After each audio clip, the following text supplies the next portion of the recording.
ನಕಲಿ ನೋಟುಗಳ ಮೂಲಕ ಹಣದ ಜಾಲ ನಡೆಸುತ್ತಿದ್ದ ಆರೋಪಿಗಳ ವಿರುದ್ಧ ಉಪ್ಪಿನಂಗಡಿ ಪೊಲೀಸರು ಭರ್ಜರಿ ಕಾರ್ಯಾಚರಣೆ ನಡೆಸಿದ್ದಾರೆ.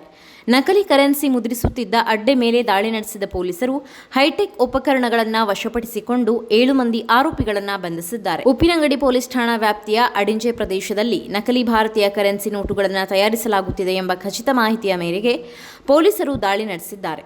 ಈ ದಾಳಿ ಸುಧಾರಿತ ಪ್ರಿಂಟಿಂಗ್ ಯಂತ್ರಗಳು, ಸ್ಕ್ಯಾನರ್ಗಳು, ವಿಶೇಷ ಕಾಗದ ಹಾಗೂ ಬಣ್ಣ ಸೇರಿದಂತೆ ನಕಲಿ ನೋಟು ತಯಾರಿಕೆಗೆ ಬಳಸುತ್ತಿದ್ದ ಹಲವು ವಸ್ತುಗಳನ್ನು ಜಪ್ತಿ ಮಾಡಿದ್ದಾರೆ. ಬಂಧಿತ 7 ಮಂದಿ ಆರೋಪಿಗಳು ದಕ್ಷಿಣ ಕನ್ನಡ ಜಿಲ್ಲೆ ಹಾಗೂ ನೆರೆಯ ಕೇರಳ ರಾಜ್ಯದ ವಿವಿಧ ಭಾಗಗಳಿಗೆ ಸೇರಿದವರು ಎಂದು ತಿಳಿದುಬಂದಿದೆ.